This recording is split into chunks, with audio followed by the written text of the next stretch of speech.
కూర్చోండి. పాట సంఖ్య 494, 500 పాట 494. నే యేసుని వెలుగులో నడిచెదను, రాత్రి పగళ్ళు ఆయనతో నడిచెదను. పాట సంఖ్య 500 ఒక పుస్తకంలో 494, మరీ పాత పుస్తకం అయితే 422.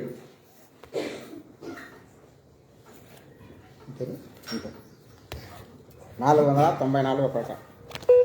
నే యేసుని వెలుగులో నడిచెదను, రాత్రి పగలాయనతో నడిచెదను, వెలుగు నడిచెదను, వెంబడించెదను, యేసుడే నా రక్షకుడు. నడిచెదనే ప్రభు యేసునితో, నడిచెదనే ప్రభు హస్తముతో, కాంతిలో నుండగా జయగంతును, యేసునే వెంబడింతును.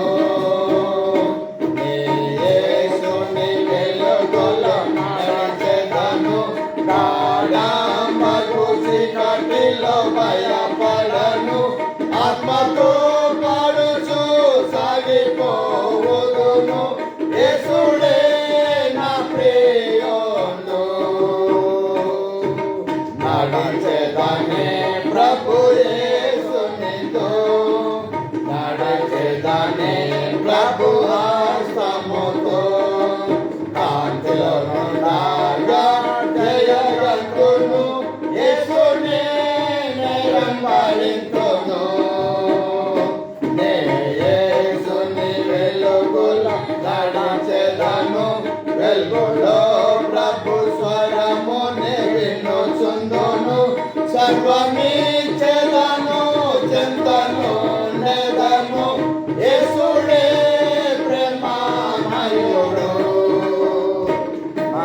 యేసుని నడిచెదనే ప్రభు యేసునితో, నడిచెదనే ప్రభు హస్తముతో, కాంతిలో నుండగా జయగంతును, యేసునే వెంబడింతును.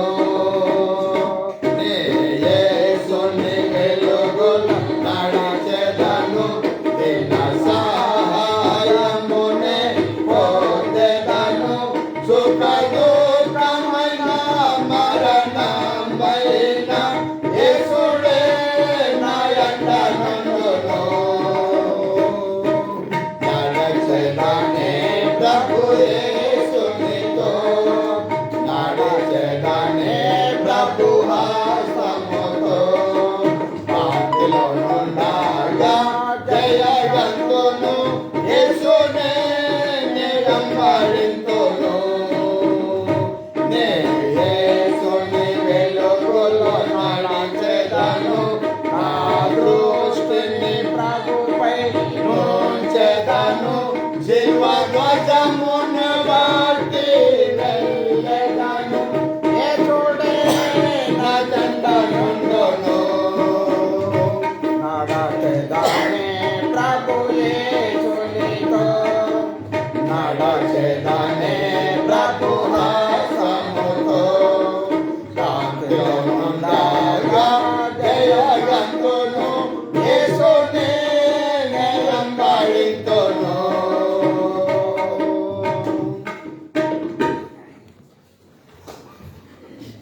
బలలో పాల్పొందే మునుపు దేవుని వాక్య పెరుగులో మనల్ని మనం పరీక్షించుకొని బలలో పాల్పొందుటకు దేవుడు మనకిచ్చిన ఈ తరుణం. బలలో పాల్పొందినప్పుడల్లా ప్రభు యొక్క మరణ భూస్థాపన పునరుద్ధానమును జ్ఞాపకం చేసుకోమని మనం చదువుతాం. అది ప్రభు వల్ల పొందినటువంటిది. ఎవరో పౌలో, లేకపోతే ఇంకెవరో పేతురో, లేకపోతే మరి భక్త్ సింగ్ గారు, లేకపోతే ఇంకా బిల్లి గ్రహం గారు ఎవరో నిర్ణయించినటువంటి క్రమం కాదు. దేవుడు తన ఆత్మ ద్వారా మరి క్రొత్త నిబంధన విశ్వాసులకు ఇచ్చినటువంటి పేతురు ద్వారా ఇచ్చిన ప్రత్యక్షత. అందుకని పౌలు చెప్పాడు 11వ అధ్యాయం 23వ వచనంలో, 1 కొరింథీలో, నేను దీన్ని ప్రభు వలన పొంది తిని అన్నది. కానీ ఈ ప్రత్యక్షత ప్రభు వలన పొందినటువంటి ప్రత్యక్షత ఏంటి? ప్రభు తాను అప్పగించబడినటువంటి రాత్రి రొట్టెనెత్తుకొని కృతజ్ఞతాస్తుతులు చెల్లించి దాన్ని విరిచి, ఇది మీ కొరకైనటువంటి నా శరీరము, మీరు దీన్ని తిన్నప్పుడు నన్ను జ్ఞాపకం చేసుకోండి, దీన్ని సెలవిచ్చాను. ఆ విధంగా మరి దేవుడు పౌలు ద్వారా పౌలు కూడా ప్రభు వలన పొందినటువంటి ప్రత్యక్షత అని చెప్తూ వచ్చాడు. కనుక ప్రభు వలన పొందినటువంటి ఈ ప్రత్యక్షతను నేను కూడా మరి బలిలో పాలు పొందినప్పుడల్లా ఆరాధించినప్పుడల్లా కూడా మనం ప్రభువా మీరు నా కొరకై చిందించినటువంటి యొక్క చెల్లించిన బలి యాగమును బట్టి మీకు స్తోత్రం అని చెప్పేవారు కూడా. ఆదివారమే కాదు, ప్రభుని ఆరాధించినప్పుడల్లా కూడా ప్రభు మరణాన్ని జ్ఞాపకం చేసుకోవాలి. ఆయన చెల్లించేటువంటి త్యాగమును, ఆయన చెల్లించేటువంటి బలియాగమును మనము స్మరణ చేసుకోవాలి. అది మనకిచ్చినటువంటి విధి, ఇది ధర్మం. కనుక ఈ మధ్యాహ్నం కూడా ప్రభువులో పాలు పొందడానికి ముందుగా ప్రభు వాక్యంలో మనం పరీక్షించుకుందాం. దాని ముందుగా మరి ఒక బైబిల్ పల్లె పాడదాం. బలే బలే మాట గారు మాట, బైబిల్లో మాట, యేసు మాట. బలే బలే మాట గారు మాట, బైబిల్లో మాట, యేసు మాట. నా జీవితాన నీ జీవితాన మరువని మాట, యేసు మాట.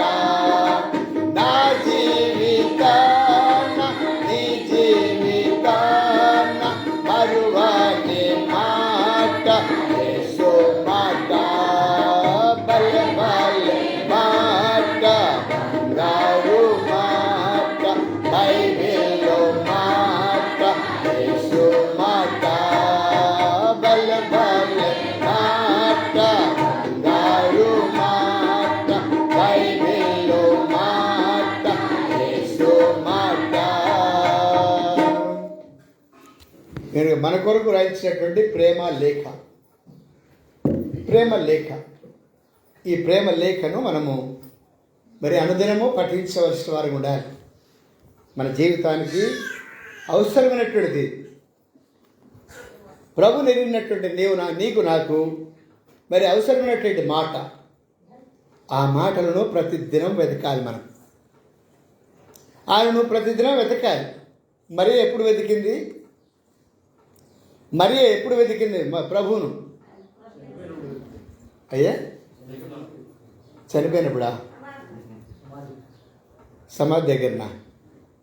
నేను అడిగిన ప్రశ్న, ప్రభువుని ఎప్పుడు వెతికింది?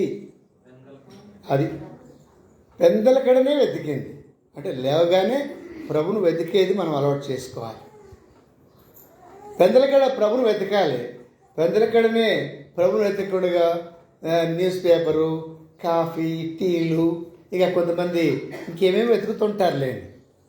కనుక ఒక విశ్వాసిగా ప్రభులో జన్మించినటువంటి నేను ప్రభువును పెందలకడనే వెతకడం నేర్చుకోవాలి. ప్రభువును పెందలకడనే వెతుకుట నేర్చుకున్నప్పుడు, ఎప్పుడైతే నేర్చుకుంటామో మన ఆత్మీయ జీవితంలో ఆ దినమంతా లేదా మన బ్రతికినంత కాలం కూడా మనము క్షేమమును పొందేవారు ఉంటాం. పొద్దున్న లేవగానే ఎక్కడెక్కడో వెతుకుతాం, దేన్నో వెతుకుతాం, ఎక్కడో పోతాం, ఎవరితో మాట్లాడతాం. లేస్తుండగానే మోకాళ్ళ మీదకి రా, లేస్తుండగానే మంచం దిగో, మంచం మీదనో, లేకపోతే ఎక్కడో ఒక చోట కూర్చొని ప్రభువు నామమును స్మరించాలి. ప్రభువును వెతుకుట నేర్చుకోవాలి. ప్రభువును మనం ఎప్పుడైతే వెతుకుతామో మరి ఒక దినం నిర్దోషులుగా మనము నిలబడగలం. లోకంతో పాటు మనం తీర్పు పొందాం. లోకంలో ఉన్నటువంటి వారికి వచ్చేటువంటి శిక్ష మన మీదకి రాదు. ఎందుకంటే వాళ్ళు ప్రభుని వెతకలేరు కాబట్టి. మనం ఎప్పుడైతే ప్రభును వెతుకుతామో లోకాన్ని వెతకాం. మొట్టమొదటిగా లోకంలో ఉన్నదంతయు వెంటనే చెప్పాలి. అది కరెక్ట్. అట్లా దాన్ని వెతికేటువంటి వారంగా మనం ఉండకూడదు. తిండో లేకపోతే ఇంకేదో పేపరో లేకపోతే టీయో కాఫీనో లేకపోతే ఏదో వెతుకుతుంటారు. అంటే కాకుండా మరి ఉదయకాలమే మనం ప్రభువును వెతుకుట నేర్చుకున్నప్పుడు మనం ఏం చేయగలమంటే మనల్ని మనం దేవునికి అప్పగించుకున్నప్పుడు మనలో ఉన్నటువంటి దేవునికి ఆశకరమైనది అంతా కూడా తొలగించేవాడు ఉంటాడు దేవుడు. రండి మరి 1 కొరింథీ పత్రిక 11వ అధ్యాయము 27 నుంచి 31 వరకు మనం మార్చిమ చూద్దాం. 1 కొరింథీ పత్రిక 11వ అధ్యాయం 27 నుండి. కాబట్టి ఎవడు అయోగ్యంగా ప్రభు యొక్క రొట్టెను తిననో లేక ఆయన పాత్రను త్రాగునో వాడు ప్రభు యొక్క శరీరమును గూర్చి రక్తమును గూర్చి అపరాధిగునో. కాబట్టి ప్రతి మనుషుడు తను పరీక్షించుకున్నవరును అలాగూ చేశారు. రొట్టెను తిన పాత్రను త్రాగువాడు ప్రభు శరీరమును వివేచింపగా తిని త్రాగువాడు తనకు శిక్షావిధి కలుగుటకే తిని త్రాగుచున్నాడు. బలహీనులను రోగులైన చాలా మంది నిర్దేశిస్తున్నారు. అయితే మనలను మనమే విమర్శించుకుని ఎడల తీర్పు పొందకపోదుము. 139 కీర్తన 139 కీర్తన 23-24 కూడా మనకు కలిసి చూద్దాం. 139 కీర్తన 139 23-24 వచ్చినాలు చివరి వచ్చినాలు కలిసి చూద్దాం. దేవా నన్ను పరిశోధించి నా హృదయమును తెలుసుకొనుము, నన్ను పరీక్షించి నా ఆలోచనను తెలుసుకొనుము. ఆయాసకరమైన మార్గము నాయందున్నదేమో చూడుము, నిత్య మార్గమున నన్ను నడిపించుము. కేవలం తండ్రి పరిశుద్ధ దేవ స్తోత్రం నైనా మరొక దినంలో నన్ను కూడా సజీవునిగా ఉంచినాను. నీ ప్రజలతో నేను కూడా మీ అందు ఆనందించడానికి నన్ను వెతికి రక్షించినటువంటి దేవుడు నైనా జగతి పునాది వేయబడక మునిపే క్రీస్తులోనికి నన్ను నడిపించి నన్ను రక్షించి మీ యొక్క ఆత్మ అభిషేకం నాకు అనుగ్రహించి మీ పిల్లలుగా నన్ను అంగీకరించినటువంటి నా ప్రభువ మీకు స్తోత్రాలనైనా నా నిమిత్తమై మీరు పొందిన ఆ యొక్క మిక్కుటమైన ఆయాసము, బాధ, వేదన, మరి ప్రయాసం అంతా కూడా నా నిమిత్తమే.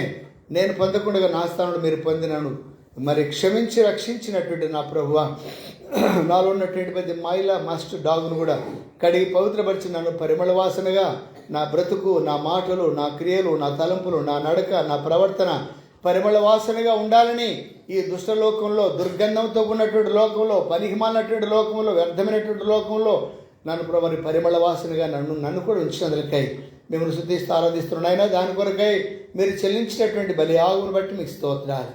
మీరు నా కొరకై చెల్లించిన బలియాగును జ్ఞాపకం చేసుకోవడానికి నాయన మీ ప్రజలతో కలిసి ఆదివారం మరి పరిశుద్ధ దినంలో నా ఎదుటి వచ్చినటువంటి బలను బట్టి కూడా స్తోత్రాలు నాయన.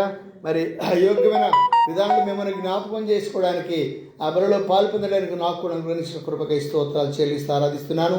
ఎంత గొప్ప ఏర్పాటు ఈ లోకంలో జగత్తు పునాది వేయబడక మీరు చేసినటువంటి ఏర్పాటు నేటి దినం నాకు చూపించేందులకై స్తుతి చెల్లిస్తూ ఆరాధిస్తూ మీ యొక్క పాదం ఎదుట నన్ను నేను అప్పగించుకొనిచున్నాను. మధ్యాహ్న కాలంలో మీ ప్రజలందరితో కలిసి నాయన నేను కూడా ఆరాధించడానికి సిద్ధపరిచారు. బలలో పాల్పొందుటకు కృపను అనుగ్రహించండి, వాక్యాన్ని దీవించండి.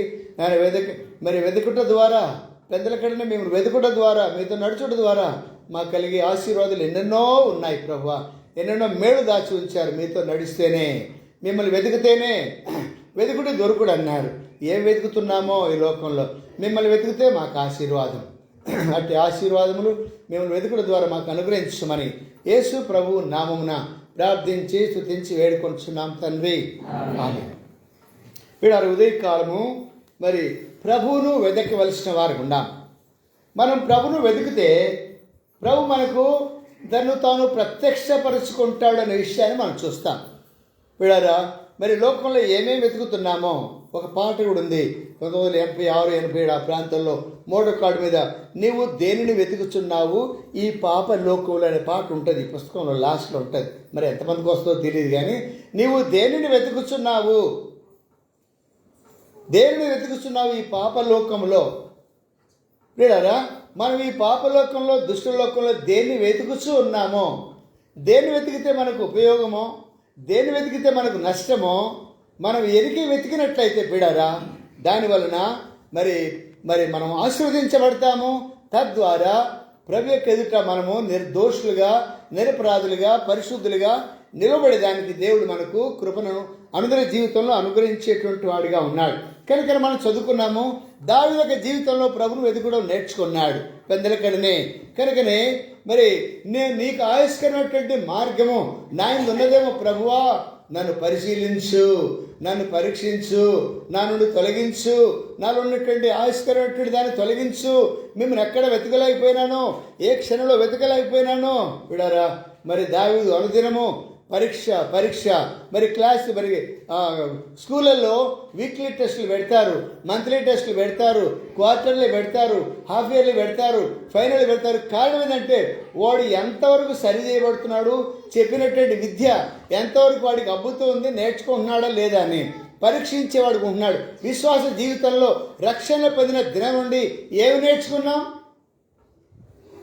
నేర్చుకున్నామో మనకు కూడా పరీక్ష ఉంది. ఒక రోజున ఏం వింటున్నామో, ఏం బోధిస్తున్నామో దాన్ని కూడా పరీక్ష ఉంది బిడ్డారా.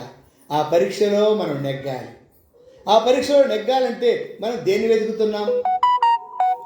వెతుకుతున్నామో మరి దేవుని యొక్క మరి సన్నిధిలో మరి మనల్ని మనం పరీక్షించుకోవాలి. మన హృదయాల్లో ఒకవేళ దేవుని వెతకకుండా మన హృదయం ఏదైనా దోషారోపణ కలిగినట్లయితే, మొదటి యోహాను పత్రిక 3:19 చూసినట్టయితే మన హృదయాలు ఏ విషయాల్లో మన మీద దోషారోపణ చేస్తున్నాయో ఆయా విషయాల్లో మనం దేవుని దగ్గర సరి చేసుకోవాలి. కానీ ఎక్కడో సరి చేసుకోలేము.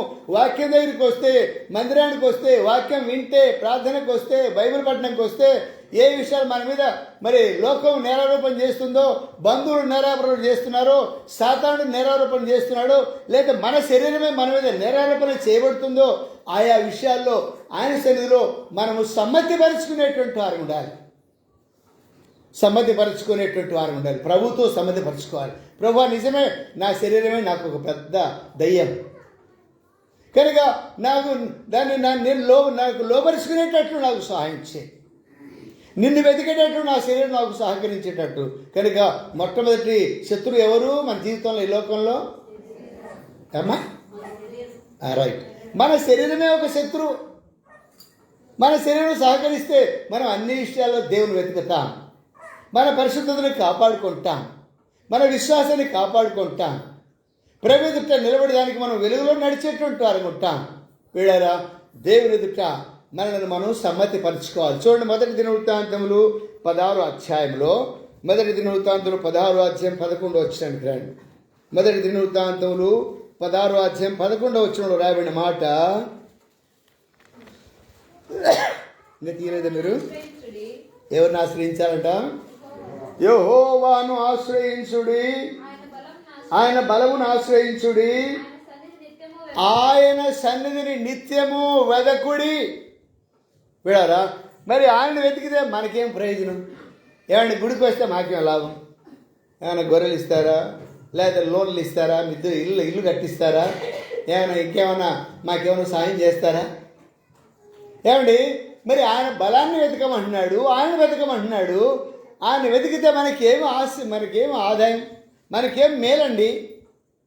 చూడండి, అదే అధ్యాయము 27వ వచనంలో, ఘనత ప్రభావములు ఆయన సన్నిధి ఉన్నవి, బలమును సంతోషమును కృపీడారా.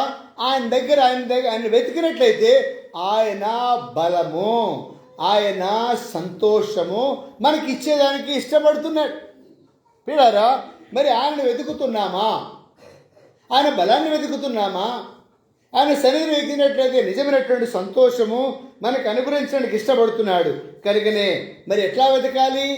ఇర్మియా గ్రంథము 29వ అధ్యాయము, 29వ అధ్యాయం 13వ వచనంలో ఇర్మియా చెప్తున్నాడు, ఇశ్రాయేలుతో భ్రష్టులైనటువంటి ఇశ్రాయేలు, తప్పిపోయినటువంటి ఇశ్రాయేలు, పాడైపోయినటువంటి ఇశ్రాయేలు, బానిసలుగా వెళ్ళినటువంటి ఇశ్రాయేలు, మొండితనంతో ఉన్నటువంటి ఇశ్రాయేలు, చెడిపోయినటువంటి ఇశ్రాయేలుతో ఆయన చెప్పే మాట ఏంటంటే, మీరు నన్ను వెతికినేడుగా ఎట్లా వెతకాలంట? పూర్ణమైనటువంటి మనసుతో వెతకాలి. మన హృదయంలో 4 కవాటాలు ఉంటాయి, తెలుసు కదా, చదువుకున్న వాళ్ళకి అందరికీ తెలుసు. గుండెలో 4 గదులు ఉంటాయి. అమ్మా అంతే కదా, అందరికి తెలుసు కదా. గుండెలో 4 గదులు ఉంటాయి. 4 గదులు ప్రభుకి ఇచ్చావా, ఒకటి ఇచ్చావా?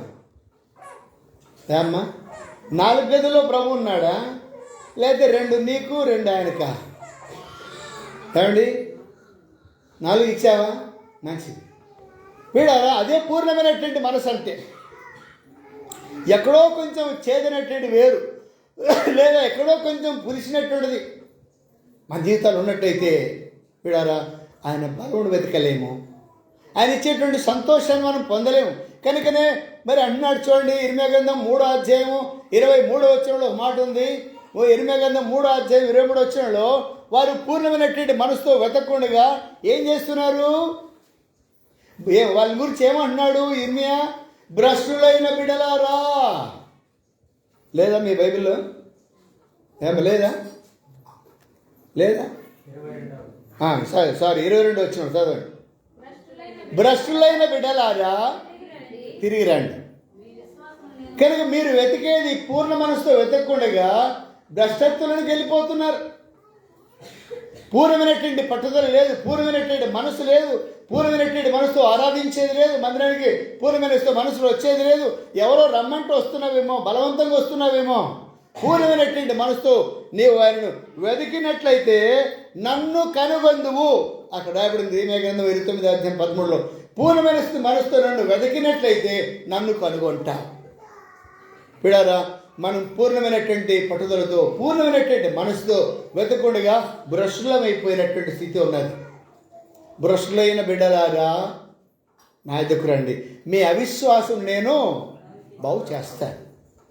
మీలో ఇంకా అవిశ్వాసం ఉంది, అల్ప విశ్వాసం ఉంది, విశ్వాసంలో పరిపూర్ణమైనటువంటి విశ్వాసం లేదు, మెండైనటువంటి విశ్వాసం లేదు.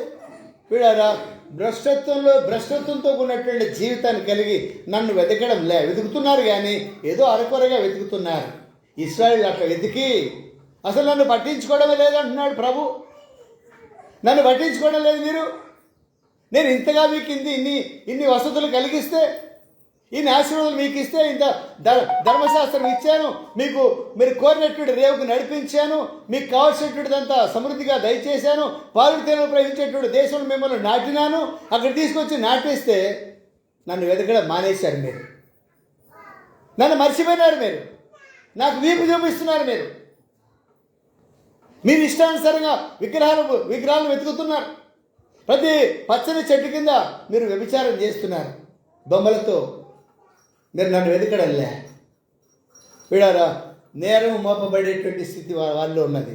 విశ్వాస జీవితంలో ప్రభువును వెతకకుండా, పూర్ణ మనసుతో వెతకకుండా, ఆయన కనుగొనకుండా. చూడండి సామెతల గ్రంథం 8వ అధ్యాయము 35వ వచనంలో, సామెతలు 8వ అధ్యాయం 35వ వచనంలో పౌలు మరి సొలొమోను అంటున్నాడు, నన్ను కనుగొనివాడు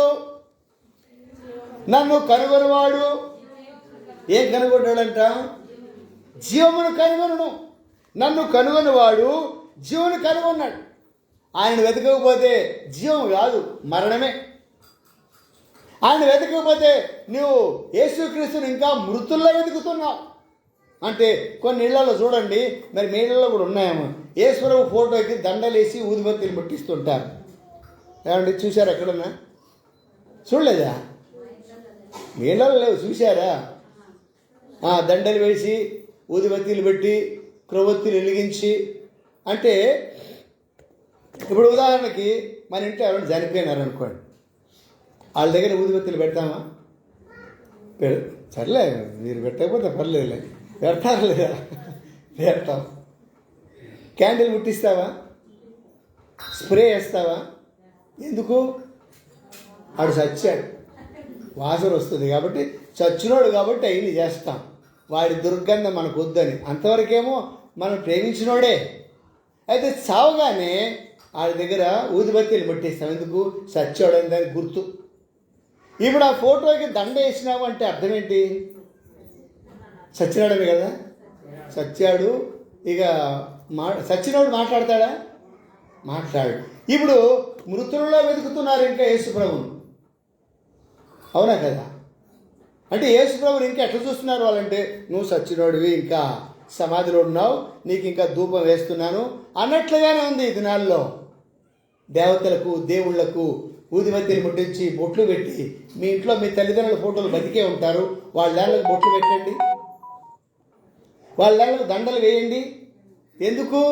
వాళ్ళు బతికున్నారు.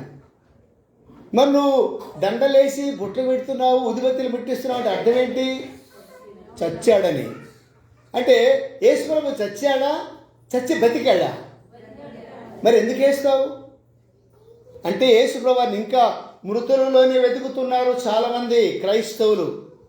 ఇంకా ఫోటోలు పెట్టి ఆయన దగ్గర నిలబడి ఊదిబత్తి ముట్టించి ఇంకా మరి దండలు వేసి ఇంకా నువ్వు చచ్చిన వాడిగానే చూస్తున్నారు. కానీ ఆయన తిరిగి లేచాడు, ఆయన సమాధి ఇంకా మరి సమాధి తెరవబడినటువంటి సత్యాన్ని ఇంకా గుర్తించని క్రైస్తవులు ఉన్నారు. ఇంకా వీళ్ళారా, పూర్ణ మనస్సుతో నీవు ఆయన వెతికినట్లయితే నీవు ఆయన కనుగొంటావు. నన్ను కనుగొనివాడు జీవమును కనుగొనును. కానీ వీళ్ళారా, మన దేవుడు సజీవుడైనటువంటి దేవుడు. సజీవుడైనటువంటి దేవుడు మనం వెతకాలి. ప్రభా, మీరు సజీవుడయ్యా, నా కొరకు తిరిగి లేచాను, నేను ఇంకా మృతుల్లో ఉన్నాను, నన్ను మృతుడైనటువంటి నన్ను బ్రతికించావు. మీరు బ్రతికారు కాబట్టి నన్ను బ్రతికించావు, నేను మిమ్మల్ని వెతుకుతాను అని మనము ఆ ప్రభువును వెతకవలసినటువంటి వారంగా ఉండాలి. రెండవదిగా మొదటి దినవృత్తాంతములు 28వ అధ్యాయానికి రండి. మొదటి దినవృత్తాంతములు 28వ అధ్యాయంలో చూసినట్టయితే మరి మొట్టమొదటిగా ఆయన్ని కనుగొన్నట్టయితే జీవమును కనుగొంటాము. రెండవదిగా మొదటి దినవృత్తాంతములు 28వ అధ్యాయము 9వ వచనం చూడండి. 9వ వచనము, సొలొమోనా నా కుమారుడా, నీ తండ్రి యొక్క దేవుడని యెహోవా అందరి హృదయములను పరిశోధించువాడును, ఆలోచనలన్నిటినీ సంకల్పములన్నిటినీ ఎరిగిన వాడి ఉన్నాడు. నీవు ఆయనను తెలుసుకొని హృదయపూర్వకంగాను మనపూర్వకంగాను ఆయనను సేవించుము. బాగా గమనించండి, ఆయనను వెతికినేడలా ఏంటంట, ఆయన వెతికితే ఏమవుతుంది? పూర్ణ హృదయంతో ఆయన వెతికితే ఏమవుతుంది? ఆయన వెతికితే మొట్టమొదటిగా ఏం దొరికింది? మనకు జీవము దొరికింది. ఆయన వెతకడం ద్వారా మనకు కలిగిందంటే ఆయన మనకు ప్రత్యక్షమవుతున్నాడు. సాధు సుందర్ సింగ్ గారు ఎంతమంది తెలుసు? సాధు సుందర్ సింగ్ గారు తెలీదా? సాధు సుందర్ సింగ్ అంటే భగత్ సింగ్ గారి కంటే ముందు సాధు సుందర్ సింగ్ గారు, ఆయన కంటే ముందు ఒక కర్తార్ సింగ్ అని ఒక ఆయన ఉన్నాడు, పంజాబ్. కర్తార్ సింగ్, సాధు సుందర్ సింగ్, ఇట్లా భక్త్ సింగ్. ఇట్లా సాధు సుందర్ సింగ్ గారు సిక్కు మతడు చిన్న వయసులోనే 20 సంవత్సరాల లోపే దేవుడు ఎవరైనా వెతుక్కుంటూ తిరుగుతున్నాడు. ఓ పట్టుదల వచ్చింది. ఒకరోజు రాత్రి వాళ్ళ ఇల్లు మరి రైలు స్టేషన్ రైలు పట్టాలకు దగ్గరలో ఉంటుందట. మరి అమ్మ ఇప్పుడెందుకు కూడుస్తున్నామ్మా, లోపల కూర్చొని వాక్యం విందురా అక్క, పెద్దక్క, దా దా దా ఉండండి రా, మళ్ళా పడుతుంటుంది వర్షం, వాక్యం విందురా కొంచెంసేపు. పాస్ మరి ఏం కాదులే, దా కూర్చుందిరా. కనుక సాధు సుందర్ సింగ్ గారు చిన్న వయసులో దేవుడు ఎవరు, నాకు కనబడాలి, నాతో మాట్లాడాలి, లేకపోతే నేను ఆత్మ రైలు పట్టాల మీద కూడా చచ్చిపోతాను అని తీర్మానం చేసుకున్నాడంట. ఒక టైం పెట్టాడు, ఇదిగో ఈ టైం లోపల నాతో మాట్లాడాలి, నాకు కనబడాలి, నాతో మాట్లాడాలి, లేకపోతే నేను పట్టాల మీద కూడా చచ్చిపోతాను ఆయన తీర్మానం చేసుకొని కనిపెడుతున్నాడు. ఆ గదిలో కనిపెట్టి ఇక టైం వస్తుంది. ఆయన మాట్లాడకపోతే చచ్చిపోతాడు. ఇప్పుడు ఆయన దేవుడు మాట్లాడకపోతే ఏ దేవుడో, నువ్వు ఎవరో నాకు తెలియదు, నీవు నిజమైన దేవుడు ఎవరో నాకు కావాలి అని అంటున్నాడు. దాని సిక్కుమతసుడు కాబట్టి మరి దేవుడిని కనుగొనాలనేటువంటి ఆశతో దేవుడు వెతుకుతున్నాడు. ఎవరు నిజమైన దేవుడు నాకు కావాలి ఆయన అని వెతుకుతూ మరి ఒకరోజు తీర్మానం చేస్తున్నాడు. ఇన్ని రోజులు కనబడలేదు, నువ్వు ఈరోజు కనుక నాతో మాట్లాడకపోతే నేను చచ్చిపోతా అని కనిపెట్టాడు. అయితే ఆయన అనుకున్న టయానికి కొంచెం ముందు దేవుడు మరి ప్రత్యక్షమై నేనే నిజమైన దేవుడు అని చూపించాను. యేసు ప్రభువు ప్రత్యక్షమై ఆయనకి, నేను నిజమైన దేవుడు, నా కోసం నీ జీవించు, నేను నీకు తోడైంటా, నన్ను వెతికాడు. అలాగే ఇప్పుడు సాధు సుందర్ సింగ్ గారు ప్రభువును వెతికినాడు కనుకనే ఆయనకు ప్రత్యక్షమైన వాడు ఉన్నాడు. వీళ్ళారా, అద్భుతంగా మరి సాధు సుందర్ సింగ్ గారు చాలా చిన్న వయసులోనే 30 సంవత్సరాల లోపే తాను ప్రభు కొరకు జీవించి మరి ఆయన మరణించినటువంటి వాడు ఉన్నాడు. ఆయన మరి ఆయన గురించి చెప్పబడే సాక్ష్యం ఏంటంటే, రక్తపాతములు కలిగినటువంటి వాడు, రక్తపాతములు కలిగినటువంటి సువార్థికుడు. హిమాలయాల్లో మరి ఆయన నడిచినటువంటి స్థలాలు చూసినట్టయితే ఆ చలికి కాళ్ళంతా పగిలిపోయి రక్తం కారి ఆయన వెళ్ళిన ఈ మార్గంలో వెళ్ళాడు. దానికి గుర్తు ఏంటంటే రక్తము కారుతూ ఉంటుంది ఆయన వెళ్ళినటువంటి మార్గంలో. వీళ్ళ నన్ను కనుగొనవాడు జీవమును కనుగొనును, నన్ను కనుగొనవానికి నేను ఆయన ప్రత్యక్షం అవుతాను చెప్పినట్లుగా పీడారా దావీదు అంటున్నాడు, ఓ సొలొమోనా, నేను దేవుని కనుగొన్నాను, దేవుని వెతికాను, దేవుని మార్గంలో నడిచాను, దేవుడు నన్ను ప్రేమించాడు, దేవుడు నాకు సమృద్ధిని ఇచ్చాడు, నాకు సంతోషం ఇచ్చాడు, నా కుటుంబాన్ని ఆశ్రయించాడు, నా సింహాసనం ఆశ్రయించాడు, దేవుడు ఆయన కృప నాకు విడవలేదు. కనుక నీవు కూడా ఆయనను వెతికినట్లయితే ఆయన నీకు ప్రత్యక్షమవుతాడు. సొలొమోనుకు ప్రత్యక్షం కాలేదా? ఏమండి అవలేదా? అయినాడు. 7వ అధ్యాయంలో ఉంటుంది, 2వ దినవృత్తాంతంలో 7వ అధ్యాయం 1వ వచనంలో సొలొమోనుకు యెహోవా ప్రత్యక్షమై మాట్లాడింది. ఒకసారి 2 సార్లు. విడారా, ప్రభు ప్రత్యక్షమగును అని దావీదు అంటున్నాడు. ఓ నా కుమారుడు సొలొమోను, నువ్వు పూర్ణ హృదయంతో పూర్ణ మనసుతో ప్రభును వెతుకు. ప్రభు దిగితే మొట్టమొదటిగా ఇర్మియా అంటున్నాడు ఇశ్రాయేలుతో, భ్రష్టులేంటి వారులారా, మరి లోబడిన ప్రజలారా, మీరు ప్రభువును వెతక్కుండగా మీకు అన్నీ ఇస్తే కూడా ప్రభువును వెతక్కుండగా మీరు పనికిమాలినటువంటి దాన్ని వెతికి పాడైపోయినటువంటి వారు ఉన్నారు, భ్రష్టులైపోయినారు. మీరు ఆయన కనుక వెతికితే ఆయన మీరు జీవాన్ని కనుగొంటారు. ఆయన కనుగొంటారు, నన్ను వెతికితే నన్ను కనుగొంటారు. ఇక్కడే ఉన్నాడు సొలొమోనుతో అంటున్నాడు, నా కుమారుడు సొలొమోనుతో అంటున్నాడు, నీవు ప్రభువును వెతుకు, ఆయనకి ప్రత్యక్షమవుతాడు. వీడారా, ఈ మధ్యాహ్న కాల సమయంలో ప్రభువులో పాలు పొందేటువంటి నేను ఆయన వెతకడం ద్వారా 2వ అద్భుతమైన ఆశీర్వాదం ఏంటంటే ఆయన మనకు ప్రత్యక్షమవుతాడు. మరొక మాట చూద్దాం. ద్వితీయోపదేశకాండము 4వ అధ్యాయంలో కూడా అదే మాటకు వ్రాయబడింది. 4వ అధ్యాయం 29వ వచనంలో కూడా మాట రాయబడింది, ప్రత్యక్షం అవుతాడని. ఇక్కడ మోషే ఇశ్రాయేలుతో అంటున్నాడు. 4వ అధ్యాయము 29వ వచనంలో చదవండి, లేదా నేను చదువుతానండి. అయితే అక్కడ నుండి నీ దేవుడని యెహోవాను మీరు వెతికిన యెడల నీ పూర్ణ హృదయంతోనూ నీ పూర్ణ ఆత్మతోనూ వెతుకున్నప్పుడు ఆయన నీకు. కనుక ధర్మశాస్త్రం ఇచ్చినటువంటి మోషే ఇశ్రాయేలుతో 2వసారి ఉపదేశం చేస్తున్నాడు యోర్దాను నది దగ్గర. నీవు ఆయన పూర్ణ మనసుతో పూర్ణ ఆత్మతో వెతికితే అదే మాటను దావీదు తన కుమారుడితో చెప్తున్నాడు. అదే మాటను ఈ దిన దేవుడు మన ద్వారా మనతో ఈ దిన మనకు కూడా తెలియజేస్తున్నాడు. మీరు పూర్ణ హృదయంతో వెతికినట్లయితే జీవాన్ని కనుగొంటారు. పూర్ణ హృదయంతో ఆయన వెతికినట్లయితే ఆయన మీకు ప్రత్యక్షం అవుతాడు. మరొక మాట చూడండి, 2వ దినవృత్తాంతములు 15వ అధ్యాయంలో కూడా ఉంటుంది ఆ మాట. 2వ దినవృత్తాంతములు 15వ అధ్యాయము 15వ అధ్యాయంలో 15వ అధ్యాయము చూడండి 4వ వచనం చూడండి. 4వ వచనం, తమ శ్రమయందు వారు ఇశ్రాయేలు దేవుడని యెహోవా యొద్దకు మళ్ళుకొని ఆయన వెతికిన యెడల ఏంటంట, శ్రమలో కూడా శ్రమయందు వారు ఇశ్రాయేలు దేవుడని యెహోవా యొద్దకు మళ్ళుకొని. శ్రమ వచ్చినప్పుడు కష్టం వచ్చినప్పుడు ప్రార్థన చేయండి, చేస్తామా ఏమండి? శ్రమ వచ్చింది, బాధ వచ్చింది, జ్వరం వచ్చింది, ప్రార్థన చేసుకుందంటే ఎవరు ఒప్పుకుంటారా? నా బాధలు లేకుంటే ప్రార్థన చేయమంటావా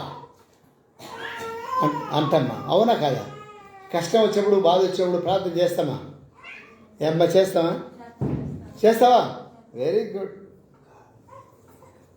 అపోస్తలుల కార్యం 16వ అధ్యాయము, అపోస్తలుల కార్యం 5వ అధ్యాయంలో 5వ అధ్యాయం 40 వచనం చూసినట్టయితే 40-41లో పేతురుని యోహాను బాగా బెత్తంతో దెబ్బలు కొట్టి చెరసాలలో వేసిన తర్వాత వాళ్ళు బెత్తంతో దెబ్బలు కొట్టిన తర్వాత తెల్లారిన తర్వాత వాళ్ళు విడుదల చేసేటప్పుడు ఆ బెత్తముల దెబ్బలను బట్టి వాళ్ళు సంతోషంతో మరి బయటికి వెళ్ళారంట. శ్రమలో కూడా ప్రభువును బట్టి సంతోషించారు.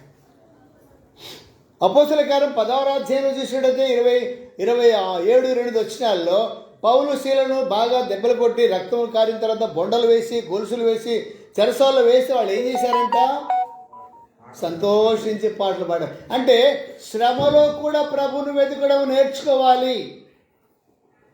శ్రమలో కూడా ప్రభువును వెతకడం ఎప్పుడైతే నేర్చుకుంటాం పీడారా, ఆయన మనకు ప్రత్యక్షమవుతాడు. ఇప్పుడు అక్కడ పౌలుకు ప్రత్యక్షమైందా లేదా? ఒకవేళ మనిషిగా కనబడకపోయినా తన కార్యాన్ని జరిగించి భూమి పునాదులు కదిలేటట్టు చేశాడు, చెరసాల పునాదులు కదిలేటట్టు చేశాడు, తలుపులను తెరుచుకునేటట్టు చేశాడు, ఆయన చేతుకున్నటువంటి బంధకాలు ఊడిపోయేటట్టు చేశాడు. జ్ఞాపకం చేసుకున్నాడా లేదా? వెతికితే ప్రత్యక్షమయ్యేటువంటి వాడిగా ఉన్నాడు. రండి, మూడోదిగా చూసినట్టయితే మరి 105వ కీర్తన 3వ వచనం. 105వ కీర్తన. మొట్టమొదటిగా ఆయన వెతికితే జీవమును కనుగొంటాము. రెండవదిగా ఆయన వెతికినట్టయితే మరి ఆయన మనకు ప్రత్యక్షమై వాడుకుంటున్నాడు. మూడవదిగా ఆయన వెతికితే ఏం జరుగుతుంది? 3వ వచనం, ఆయన పరిశుద్ధ నామమును బట్టి అతిశయించుడి. యెహోవాను బట్టి, యెహోవాను వెతుకువారు హృదయమందు సంతోషించెదరు. విడారా, నీ హృదయంలో సంతోషం. ఎప్పుడు సంతోషం వస్తుంది? అన్నీ బాగుంటేనే సంతోషం. అయితే ప్రతి ఉదయమున దేవుని వెతికి చూడు. ప్రతి ఉదయమున దేవుని వెతికినట్లయితే నీ ముఖం ఆ దినమంతా సంతోషంగా ఉంటుంది. ఆ దినమంతా నీ జీవితంలో మరి వెలుగు ప్రకాశిస్తుంది. ఆ దినమంతా తన వెలుగును నీ ముఖం మీద ప్రకాశింపచేస్తాడు. విడారా, వేకువనే లేచి పాట ఉంది, 50వ పాటలో 50వ పాట మరి పాడినట్లయితే మరి నీ స్వరం వినిపించు ప్రభు అనే పాట కూడా ఉంది. ఉదయమునే లేచి నీ స్వరం వినేదను, ఉదయం లేచి నేను నిన్ను వెతికేదను, ఉదయం లేచి నిన్ను కీర్తించదును, ఉదయం లేచి నిన్ను ఆరాధించదును. వీడారా, ఉదయముననే మనము ఆయనను వెతికినట్లయితే మన హృదయంలో సంతోషం, మన హృదయంలో సంతోషం ఉంటుంది. మన ముఖముల్లో సంతోషాన్ని కనబడేది ఉంటున్నది. ప్రియారా, మొట్టమొదటిగా ఆయన వెతికినట్లయితే మనం జీవాన్ని కనుగొంటాము. రెండవదిగా ఆయన వెతికినట్లయితే ఆయన మనకు ప్రత్యక్షమవుతాడు. మూడవదిగా ఆయన వెతికినట్లయితే మన హృదయమందు మనము సంతోషించేటువంటి వారంగా ఉంటాం. జపనే గ్రంథము 2వ అధ్యాయం, జపనే గ్రంథము 2వ అధ్యాయం 3వ వచనంలో ఆయనను వెతికినట్లయితే చూడండి, 2వ అధ్యాయం 3వ వచనంలో దేశములో సాత్వికులై ఆయన న్యాయ విధులు, జపనే గ్రంథం 2వ అధ్యాయం 3వ వచనంలో సాత్వికులై ఆయన న్యాయ విధులను అనుసరించు సమస్త దీనులారా యెహోవాను వెతుకుడి. మీరు వెతికి వినయము గలవారై నీతిని అనుసరించినలా ఒకవేళ ఆయన ఉగ్రత దినమందు ఒకరు వెతకపోతే వెతికితే ఉగ్రతలో మనల్ని కప్పుతాడు, వెతకపోతే తీసి పెడతాడు. మీ ఉగ్రత మీ మీద పడలే, ఆయన హస్తం మన మీద పెడతాడు ఉగ్రత దినమున. వెతకపోతే ఆయన చేయి తీసేస్తాడు. ఆ ఉగ్రత, దేవుని ఉగ్రత నీ మీద పడుతుంది, మన మీద పడుతుంది. వీడారా, ఎట్లా మాట్లాడుతున్నాడు చూడండి. ఇక్కడ జపన్య ఇశ్రాయేలుతో మాట్లాడుతున్నాడు. దేశంలో సాత్వికులుగా ఉండాలంట, కఠిన హృదయులుగా ఉండకుండా సాత్వికులై ఆయన న్యాయులను అనుసరించు సమస్తమైనటువంటి దీనులారా యెహోవాను వెతుకుడి. మీరు వెతికి వినే మనస్సు గలవారై నీతిని అనుసరించిన ఎడల ఒకవేళ దేవుని యొక్క ఉగ్రత మీ మీద పడకుండా మీరు దాచబడుదురు. వీడరా, దేవుని ఉగ్రత నుండి దాచబడాలంటే ఆయనను వెతకాలి. ఆయన వెతకలేదా? దేవుని ఉగ్రత నీ మీద ఉంది, దేవుని కోపం నీ మీద ఉంది. ఆయన నీ మీద కాఠిన్యం చూపడానికి ఇష్టపడుతున్నాడు. నిన్ను మరి నరకానికి పంపించడానికి ఆయన సిద్ధపరిచాడు నీ కొరకే. నీ వెతకనేటువంటి వాడు అయితే, అలాంటి దానివైతే నీవు వినయ మనస్సు నీతిని అనుసరించి సాత్వికులుగా ఉండి దీనులుగా ఉండి విశ్వాస జీవితంలో ప్రభువును వెతుకుట మంచిది. ప్రభువును వెతకడం ద్వారా ఒకవేళ దేవుని ఉగ్రత, మనం చదివాము 1 కొరింథీ పత్రిక 11వ అధ్యాయము, మరి ఆ లోకంలో ఉన్నటువంటి వారి వలె మరి మన మీద మనము మరి శిక్ష పొందకుండా ఉండాలంటే ఏం చేయాలంటే మనం ఆయన వెతకాలి. లోకంతో పాటు మీరు శిక్షా విధి మీకు కలగకుండానట్లు అని చదివాను. వీళ్ళరా, లోకంతో పాటు, అన్యులతో పాటు, దేవుని ఎరగని వారితో పాటు, దేవుని వెతకని వారితో పాటు, మారుమనసు పొందక సాతాను సంబంధమైనటువంటి వారితో పాటు మన మీద ఉగ్రత పడకుండా ఉండాలంటే, దాచబడాలంటే మనం ఆయనను పూర్ణ మనసుతో వెతకాలి, వినయ మనసుతో వెతకాలి, సాత్వికంతో వెతకాలి, దీనులుగా వెతకాలి, నీతిని అనుసరించి బ్రతకాలి. అలాగే మనం ఆయన వెతికినట్లయితే పిడారా మనము దాచబడతాం. మనం దాచేవాడు ఉంటాడు. ఇక మనకు ఏ భయము చింత ఉండదు. చూడండి, వర్షం పడుతుంది, గబగబా ఇంట్లోకి వచ్చి నిలబడితే ఏం చేస్తాము? చూడండి, దాదాపుగా అందరూ కూడా ఇంట్లోకి రాగానే ఎటు చూస్తాం? ఏమ్మా ఒక మాట, ఇంట్లోకి రాగానే గబగబా పరిగెత్తి వచ్చి ఎటు చూస్తామా లేదా? అంటే దాని నుండి తప్పించుకున్నాము అని. అవునా కదా? ఇప్పుడు ఒకవేళ ఉగ్రత నుండి మనం దేవుడు తప్పించాడు అనుకోండి, అమ్మయ్య దాని నుండి తప్పించాడు అని మనం చూడమా? వీడారా, ఒకవేళ దేవుని ఉగ్రత మన మీద పడకుండా ఉండాలంటే, మనం దాచబడాలంటే, ఆ ఉగ్రత నుండి మనం దాచబడాలంటే ప్రభుని వెతకడం. మరి ప్రభుని వెతకమని ప్రభువే అంటున్నాడు, మీరు పూర్ణ మనసుతో నన్ను వెతికితే జీవాన్ని కనుగొంటారు. పూర్ణ మనసుతో నన్ను వెతికినట్లయితే నేను మీకు ప్రత్యక్షం అవుతాను. పూర్ణ మనసుతో నన్ను వెతికినట్లయితే మరి మీకు హృదయంలో సంతోషం ఉంటుంది. పూర్ణ మనసుతో నన్ను వెతికినట్లయితే మీరు ఉగ్రత మీద పడకుండా నేను దాస్తాను. నన్ను వెతికితే నేను దాస్తాను. చూడండి, ఒక పిల్లోడు మరి ఏడుస్తున్నాడు, వాడు మనం ఎత్తుకుంటాం ప్రేమతో. వాడు ఏం చేస్తాడు? జారిపోతుంటాడు. జారిపోతే ఏం చేస్తాము? మళ్ళీ ఎత్తుకుంటాము. మళ్ళీ జారిపోతున్నాడు, అప్పుడు ఏం చేస్తాం? మళ్ళీ ఎత్తుకుంటాం. మళ్ళీ జారిపోతున్నాడు, ఆ తర్వాత ఏం చేస్తాం? అంతే కదా, దేవుడు కూడా అంతే. ఎత్తుకుంటున్నాడు సంకన, మనం లోకం వైపు చూసి జారిపోతున్నాం.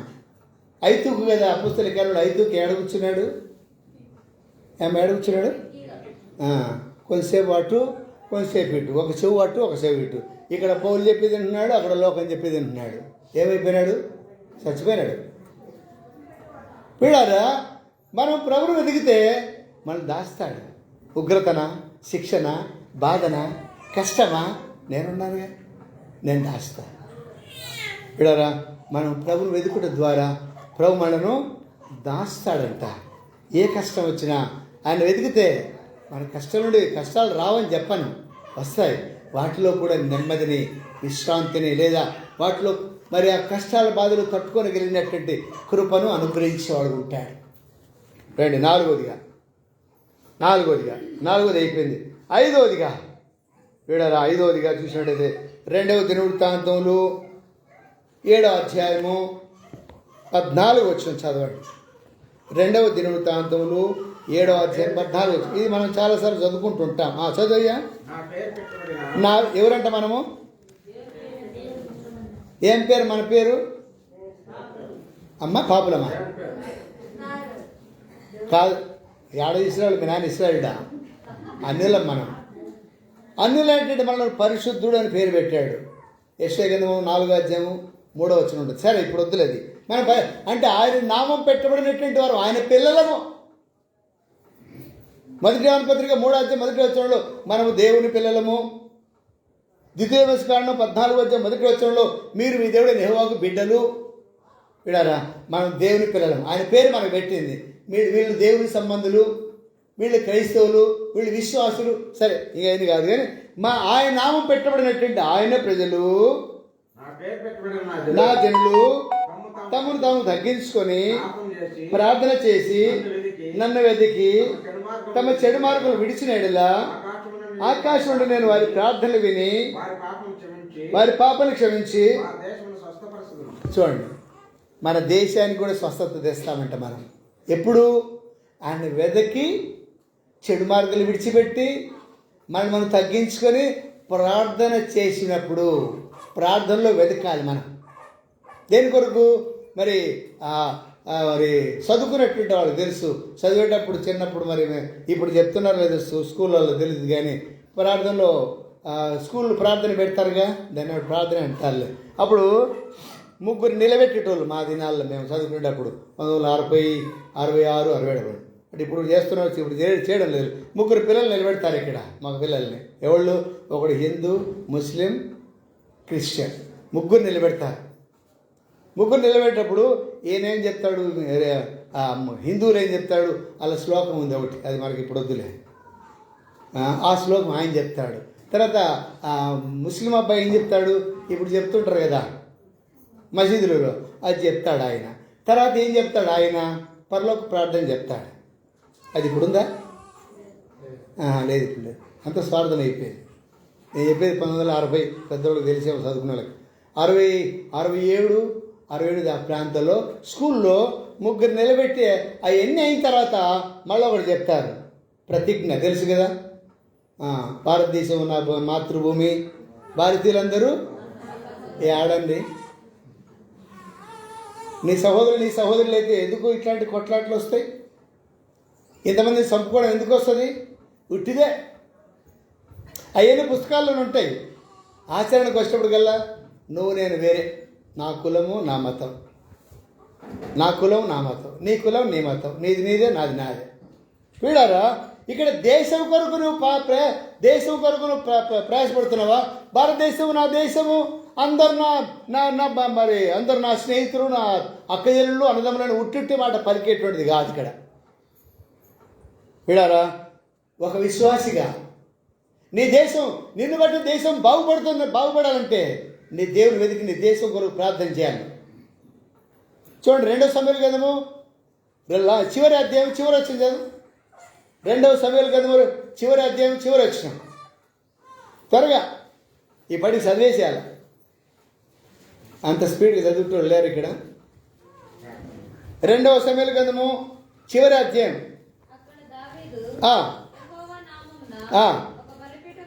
కట్టించి అర్పించి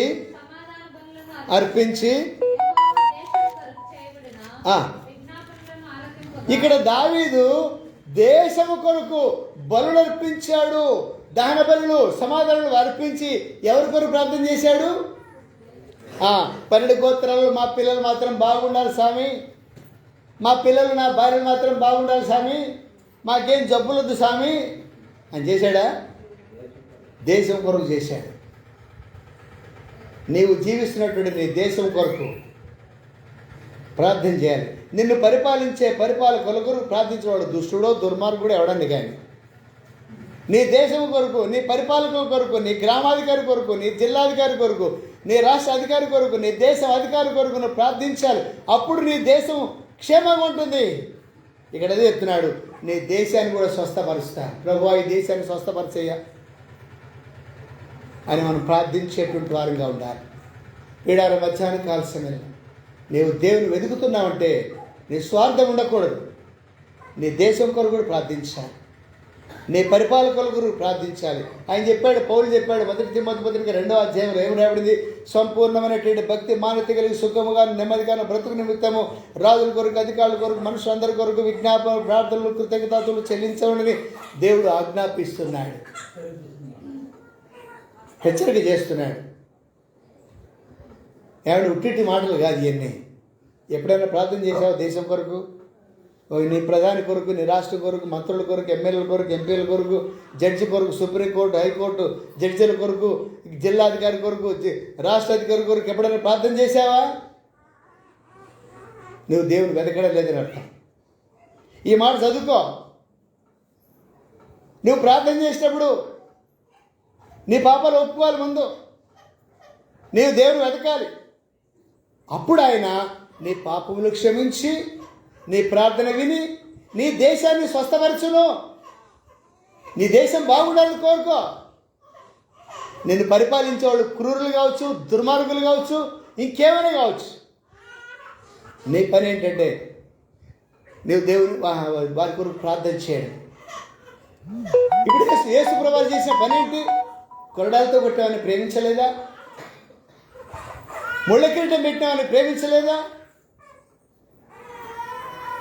శిలువ మీదకి ఎత్తి మేకులతో కొట్టామని ప్రేమించలేదా? వాళ్ళ కొరకు ప్రార్థన చేయలేదా? ఏమన్నా చేయలేదా? తల్లి వీరేమి చేయించున్నారో ప్రార్థించాడు లేదా? మనల్ని పరిపాలించేవాడు ఎవడైనా సరే, ఆడు దుర్మార్గుడో దుష్టుడో ఆడనో మగనో ఎవడైనా సరే, నీ దేశం కొరకు ప్రార్థించి అప్పుడు నీ క్షేమం, ఆ క్షేమం నీకు క్షేమం కలుగుతుంది. పిడారా ఈ మధ్యాహ్న కాల సమయంలో మరి నీవు ఆయనను వెతికి నువ్వు ప్రార్థన చేసినట్టయితే నీ దేశమును నిన్ను బాగు చేసి నీ దేశాన్ని కూడా స్వస్థపరుస్తాడు. అండి 5వదిగా 6వది అనుకుంటా, 6వది ఎట్లా వెతకాలంటే అదే మనం ప్రభువును చూడండి. ఒక మాట చూద్దాం. సామెతలు 2వ అధ్యాయం 4వ వచనం చూద్దాము. సామెతలు 2వ అధ్యాయం 4వ వచనంలో ఎట్లా వెతకాలి ప్రభువును? మరి లూకాసు వార్త 15వ అధ్యాయంలో ఆ స్త్రీ ఎట్లా వెతికింది? లూకాసు వార్త 15వ అధ్యాయంలో ఆ గొర్రెల కాపరి ఎట్లా వెతికాడు? అది దొరికే వరకు వెతికాడు. అవునా కదా? 99 గొర్రెలను విడిచిపెట్టి ఎట్లా వెతికాడు? దొరికే వరకు వెతికాడు. ఆ నాణ్యం స్త్రీ ఎట్లా వెతికింది? దొరికే వరకు వెతికింది. ఎట్లా వెతకాలంటే మనము చదవండి 2వ అధ్యాయం 4వ వచనం. ఒక్కళ్ళు క్లియర్గా చదవండి, నాకేం అర్థం కాదు. అట్లా వెండిని వెతికినట్లు. దేన్ని వెతకాలి? జ్ఞానం. 2వ అధ్యాయం 6వ వచనం ఉంది కిందలో. జ్ఞానం ఇచ్చాడు యెహోవానే. జ్ఞానం అంటే ఎవరు? యేసు ప్రభు. కొలసి 2:3 ఉంటుంది. కానీ పిల్లారా, మరి వెండిని వెతికినట్లుగా ఏదైనా బంగారు పోగొట్టుకుంటే వెండి పోగొట్టుకుంటే ఎట్ట ఎత్తుకుతాము? ఇక ఆ రోజు వంట చేయము, ఆకలి లేదు, ఏం లేదు. ఎంత వెతికినట్లుగా మనం ప్రభువుని వెతకాలి. పిల్లారా, వెండిని వెతికినట్లుగా మనం వెతకాలి అని ప్రేమరి కోరుతున్నాడు. తర్వాత చివరికి చూద్దాం రండి. మరి చివరిగా యోబు గ్రంథము 8వ అధ్యాయం. యోబు గ్రంథము 8వ అధ్యాయము 5వ వచనం నుండి చదవండి. నేను చదువుతున్నానులే. నీవు జాగ్రత్తగా దేవుని వెతికినేడలా, నీవు జాగ్రత్తగా దేవుని వెతికినేడలా, సర్వశక్తుడు దేవుని బతిమాలు కొనినేడలా,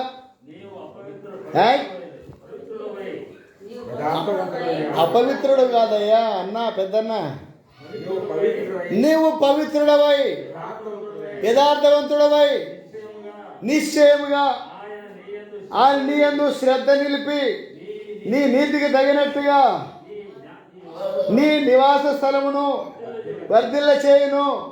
అప్పుడు నీ స్థితి మొదట కొద్దిగా ఉండినను. పిల్లరా, మనము, మన కుటుంబము, మన పిల్లలు, మన సంఘము వృద్ధి పొందాలి అంటే ఏం చేయాలంట? మొదటి చదివిన 5వ వచనంలో ఏమనుంది? నీవు జాగ్రత్తగా దేవుని వెతికినడలా, నీ నీతికి తగినట్లుగా, నీ ప్రవర్తనకు తగినట్లుగా, నీ ప్రార్థనకు తగినట్లుగా, నీ విశ్వాసానికి తగినట్లుగా ఆయన నిన్ను అభివృద్ధి చేస్తాడు. నీ కుటుంబాన్ని, నీ సంఘాన్ని, నీ ఉద్యోగంలో, నీ పొలంలో, నీ పంటల్లో, నీ తోటల్లో ఏం చేస్తాడంట? ఏం చేస్తాడమ్మా? వద్దా? మనకు అభివృద్ధి కావాలన్నా లేదా? ఈ సంవత్సరం మరి పంట 5 బస్తాలు పండింది. ప్రభా, ఇంకో 2 ఎక్కువ అయితే బాగుంటుంది వచ్చే సంవత్సరం అనుకోమా? ఇస్తాడు దేవుడు. ప్రభా, 2 అడిగితే 2 ఇచ్చావు, ఈసారి ఇంకో 10 ఎక్కువ అంటే ఇస్తాడా? ఇవ్వచ్చు. దేవుడు మాట తప్పేవాడు కాదు. వీడారు ఇక్కడ నీ నీతికి తగినట్టుగా, నీ నీతికి తగినట్టుగా ఆయన నీ మీద శ్రద్ధ నిలిపి. చూడండి, మనం ఆయన్ని వెతికితే ఆయన మన వెతుకుతాడు, ఆయన మన మీద దృష్టి ఉంచుతాడు. పీడారు ఈ మధ్యాహ్నానికి ఆలస్యం వెళ్ళాం. ఎవరిని వెతుకుతున్నాం? ఎట్లా వెతుకుతున్నాం? ఆయన కూడా వెతుకుతున్నాడంట. ఎవరిని వెతుకుతున్నాడు? చూడండి, 101వ కీర్తన చూడండి. 101వ కీర్తనలో ఆయన కూడా వెతుకుతున్నాడంట. ఎవరిని వెతుకుతున్నాడు? 101వ కీర్తన 6వ వచనం.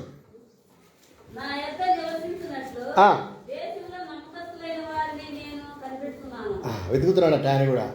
నమ్మకస్తులుగా ఉన్నారా లేదా అని ఆయన కూడా వెతుకుతున్నాడు. మనం వెతకమంటున్నాడు, మనల్ని వెతకమంటున్నాడు. నమ్మకంగా వెతుకుతున్నారా? లేకపోతే ఏమన్నా డబ్బు కొరకు, ఉద్యోగం కొరకు, మా కూతురుకు మంచి మొగుడు రావాలి, మా కొడుకుకు మంచి కోడలు రావాలి, వచ్చిన తర్వాత మా కొడుకు మంచి పండంటి కొడుకు పుట్టాలి. వెతుకుతున్నా, మంచిదే కాదని చెప్పను. అయితే అదే ప్రకారంగా దేవుని వెతుకుతున్నామా? ప్రభా, ఇన్ని ఇచ్చావు, మేము అడిగిందల్లా ఇస్తున్నావు, నా బ్రతుకు కూడా అట్లనే నా నీతికి, నీ నీతికి తగినట్లుగా నేను కూడా మిమ్మల్ని వెతుకుతానయ్యా. నా మాటలు, నా ప్రవర్తన, నా జీవితం, నేను, నా కొడుకు, నా కోడలు, నా కూతురు, నా అల్లుడు, నా పిల్లలు, నా భర్త, మా ఇంటివారు, అత్తలు, మామలు అందరూ కలిసి మిమ్మల్ని